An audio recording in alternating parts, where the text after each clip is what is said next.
नमस्कार, आप देख रहे हैं न्यूज़ पीआर और मैं हूं आपके साथ रुचिका राज। बिहार में अपराधियों का कहर इतना बढ़ गया है कि अब लोग घर से बाहर भी अपने आप को महफूज महसूस नहीं करते हैं। हम ये इसलिए कह रहे हैं क्योंकि एक ऐसी खबर औरंगाबाद से सामने आई है जब एक लड़की के साथ गैंग रेप किया जाता है। ये लड़की 20 वर्ष की है और बीए पार्ट 3 में बताई जा रही है, बीए फाइनल में की स्टूडेंट है और ये बीती रात अपनी सहेली से मिलने के लिए उसके घर जा रही थी, लेकिन रास्ते में ही इसके साथ एक वारदात हो गया। आपको बताएं कि कुछ लड़के जो उसके आसपास के घर के ही रहने वाले थे, उसने उसे रास्ते से ही उठा लिया और उसके बाद उसके मुंह पे स्प्रे मारकर उसे बेहोश कर दिया और तीनों ने मिलकर उसके साथ गैंग रेप किया है। आपको बताएं कि जब मुफस्सिल थाना पुलिस निरीक्षण करने के लिए पहुंची थी, उस वक्त जब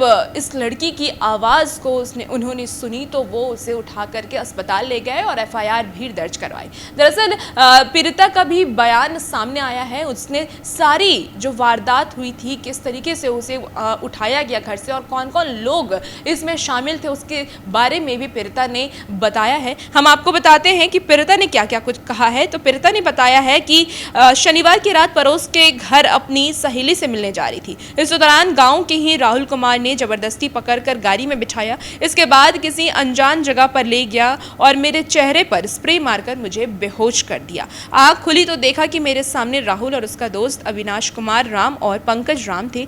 मैं तीनों से गुहार लगाती रही, लेकिन किसी ने एक ना सुनी। तीनों ने मिलकर गैंग रेप किया और उसके बाद उसके साथ मारपीट भी की और उसके बाद धमकी भी दिया कि तुमको इस बात को कहीं और नहीं बताना है, जिसके बाद पीड़िता कुछ भी नहीं बोली और उसके बाद तीनों ने गैंग रेप करके उसे झाड़ी में भी फेंक कर चले गए। इसके बाद जब मुफस्सिल थाना पुलिस वहां पर पेट्रोलिंग के लिए पहुंचती है और उस लड़की की आवाज़ को सुनती है, कहराती हुई आवाज़ को सुनती है, तो वहां पहुंच करके उसे वहां से अस्पताल, सदर अस्पताल ले जाती है। आपको बताएं कि वहां की जो महिला थाना अध्यक्ष हैं, उन्हें जब इस बात का पता चलता है तो वो भी पीड़िता से मिलने के लिए अस्पताल पहुंचती हैं और अस्पताल पहुंच करके उससे बातें भी करती है। उसने सारी बातों का जिक्र किया है और सारी बातों को बताया है और अब जो थाना अध्यक्ष, महिला थाना अध्यक्ष, उनका कहना है कि जल्द से जल्द आरोपियों को पकड़ा जाएगा और इसके लिए कार्रवाई भी शुरू कर दी गई है, क्योंकि जो पीड़िता है वो उसने देखा था कि कौन कौन लोग